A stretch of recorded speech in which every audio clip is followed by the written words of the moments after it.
Okay, but like, let's get one thing straight. This podcast, it's not a pivot. It's a postmortem.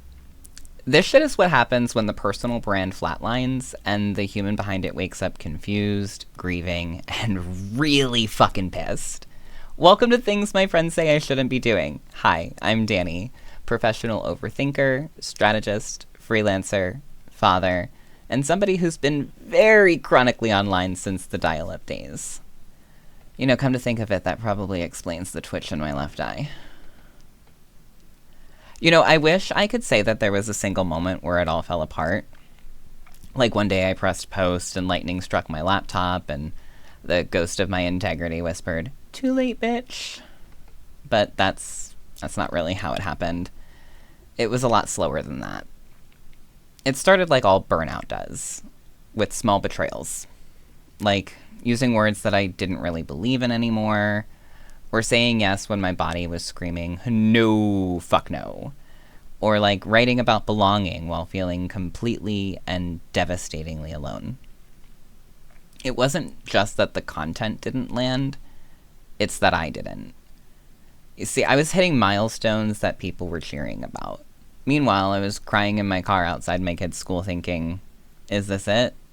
Is this what we built everything for? To be useful but not seen?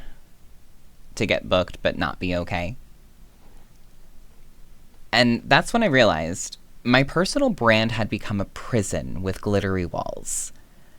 Like on the outside, it looked like success, but on the inside, it felt like getting sacrificed.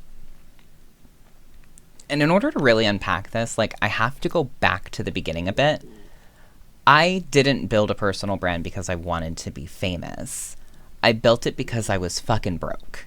Because my ex had just left, because I had 3 kids, no plan, fucking cracked phone screen, because I had no other choice but to figure it out fast. So I built a version of myself that people would hire. You see, I'm smart, resourceful, really strategic. So of course that version of me had all of those qualities. But he was also a little bit funny, but most importantly, he was palatable. Polished, professional. You know, not too loud, not too weird, just enough sparkle to make it feel like a vibe and be relatable. And it worked. I got clients, visibility, I earned respect. But the problem with building something to survive is that you kind of forget to check if it's actually livable once you're no longer in crisis mode. Right? Like, my brand was built during a war, if you will. And I never stopped fighting, even when the threat was gone. The thing is I didn't know how to stop surviving long enough to start living. I still don't. But you know what finally broke me? It wasn't a troll or a hater. It wasn't even a bad client. Now, the moment that broke me was a post that I had spent about 3 hours crafting. One that was real, vulnerable, honest. Anybody who knows me knows I have a difficult time being vulnerable. That post got like no views. And the very next day, a recycled joke, some regurgitated bullshit that I had saved in a Google Doc, took off. And that's when I knew. I was playing a game that I didn't want to win. A game where things like virality are valued over vulnerability. Where the algorithm will reward you for conformity, but punish you for evolution.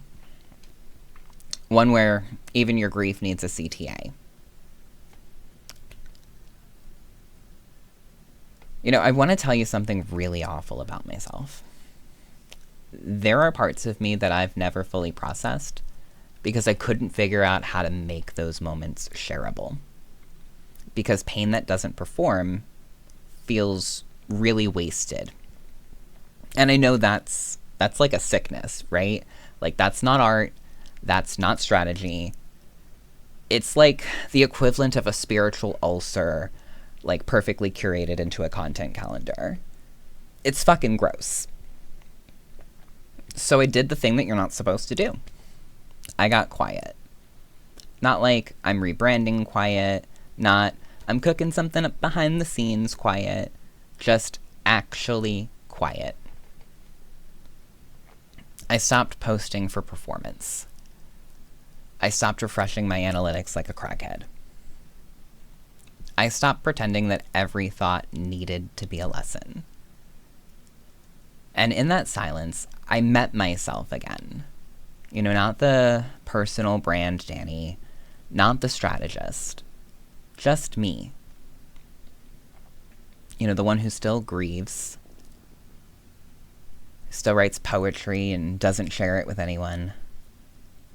The one who still really misses his mom, so much so he makes a podcast and launches it on her birthday. The one who doesn't want to be a product, just a fucking person. And you know what? The world, it didn't end. The follower count, it didn't disappear. And much to my chagrin, the algorithm didn't drag me into hell. Alright, so it did shadow ban me for a couple of days, but I persuaded it to change its mind. We made up. What did die was all the pressure. The pressure to be impressive, to be digestible, to be liked. In its place, something wilder and more honest than I've ever been grew. So this podcast, it's definitely not a business move. I've been advised not to do it. I guess you could say it's kind of like an exorcism. An exorcism for the parts of me that I shrank to fit into boxes that I should have never put myself in. Of every part of me that was strategic when I should have just been still. For every fake laugh, every hope this helps, every just want to add value comment that I made to stay relevant. This podcast is what happens when a human chooses wholeness over hype. It's where I'm going to speak about things that don't belong in a sales funnel. It's where I will admit that influence, while seductive, is unsustainable. And it's where I'll talk about things like visibility is not the same as your self-worth. So if you're still listening, maybe you're realizing the same thing. Maybe you're tired too. Maybe you're building something new. Or maybe like me, you're just trying to feel alive and free. So yeah, I'm doing the things that my friends say I shouldn't be doing, letting it all fucking burn, the brand, the strategy, the polished persona, and I'm stepping into the ashes with nothing more but a mic and my actual voice. So this was episode 1, ground zero, if you will. The funeral, the roast, the confession. And if like something inside of you whispered same or screamed finally, you might be in the right place, girl. On future episodes of things my friends say I shouldn't be doing, we're going to be talking to both sides of the screen. So content creators, marketing minds, influencers, strategists, ghost writers. The ones that are deep inside of the content machine. People that are fluent in this chaos and are trying to survive with their souls intact. And then the others. The outsiders. The people who don't live on the internet or make their living on the internet, I should say. The people who hear engagement pod and think it's like a sex thing. The people that are going to ask at parties, wait, people get paid to post memes? Spoiler, they do. And they hate that. This podcast isn't just about content. It's about identity. It's about visibility, grief, control, and what it means to be a whole human in a world that profits off of your pieces. So there will be guests, of course. There will be jokes, tears. There will be episodes that feel like group therapy and some that feel like career sabotage. So go ahead and subscribe, or don't. Share it, or keep it as your guilty pleasure. Leave a review, or go scream into the void. Because we're not here for the algorithm. We're here for honesty. This is things my friends say I shouldn't be doing, which means I'm gonna fucking do it anyways.